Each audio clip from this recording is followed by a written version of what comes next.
mas'uuliyaddu iyadaan xukumaysa naasa been bay sheegaysaa dhulku waa fidsan yahay kubad maaha dinoosauradayga naga caawiyay dhisidda ahraamada Masar dhacdooyinkii dhacay 1 September 2001 waxa ka dambeeyay siyaasadda Mareykanka Daesh oo shaqo loo dhigay Islaamka si loogu soo duulo inqilaabkii dhacay Soviet Turkiga waxa ka dambeeyay Erdogan si uu naftiisa ugu difaaco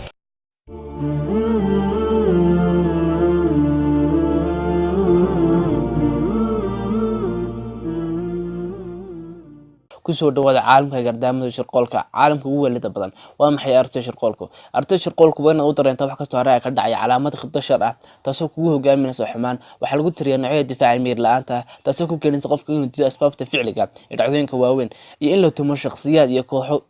gaara mabda'an wuxuu markasta isha ku hayaa dhibanayaasha si loo hagaajamiyo goormay soo faxay aragtida shirqoolku caalamku wuxuu ogaaday aragtida gardaamada dhamaadkii qarnigii 19aad waxaan ogaaday markii ugu horeysay soona bandhigay qoraal reer Mareykan ee Johnson sanadkii 1909 garashada ay ogaanshaha in ay jirto wax la yiraahdo aragtida gardaamo adduunuhu muu garowsan ilaa kadib dilkii madaxweynaha Mareykanka ee John Kennedy waxay aamineen inta badan shacabka Mareykanka inay hayeen natiijada gardaamo oo laga soo abaabulay doonka Mareykanka ee CIA-da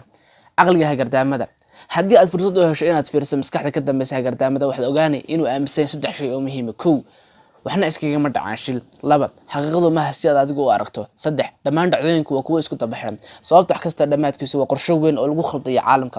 ma laga faa'iideysan karaa maskaxda shirqoolka dabcan waa laga faa'iideysan karaa horseedna waxay u tahay dhisidda dawlad iyo awood buuxda haddii laga faa'iideysto Trump wuxuu siyaasaddiisa ku dhisay aragtida gardaamada sida uu soo bandhigay wargeyska Time ee ka soo baxay Mareykanka mar uu yiri Obama ma uusan dhalan Mareykanka Obama wuxuu ku qasbay inuu soo dabciso oo soo bandhigo shahaadadiisa dhalashada Trump markale wuxuu sheegay in dhibaatada isbeddelka cimiladu ay tahay khiyaamo xitaa wuxuu ku kalsoon yahay inay tahay wax loo dhoodhoobo muslimiinta Trump wuxuu ogaa in aragtidani ay u keenayso codad aad u tar badan xilligu ku guda jiro ololaha doorashada kala barta doonaha Mareykanka waxay aaminsan yahay ugu yaraan hal aragti shirqool taasoo ku baahsan wadankooda maxay ugu dhafaafaysaa aragtiyaha shirqoolku dadka dhexdooda mar walba waxa dhaca dhacdooyin murugo leh oo ay adag tahay inaan u helo fasiraad qoto dheer sida howlaha argagixisada ee musiibooyinka dabiiciga ah iyo dilalka siyaasadeedsan bini'aadamku wuxuu u ilaalinayaa ku noqoshada dhacdooyin waaweyn iyo asbaabo waaweyn oo la mid ah tan waxa lagu magacaabaa khiyaamada saamiga oo tiirinta in bini'aadamku ilaalinayo qaasada bayaano aan caadi ahayn oo naxdin badan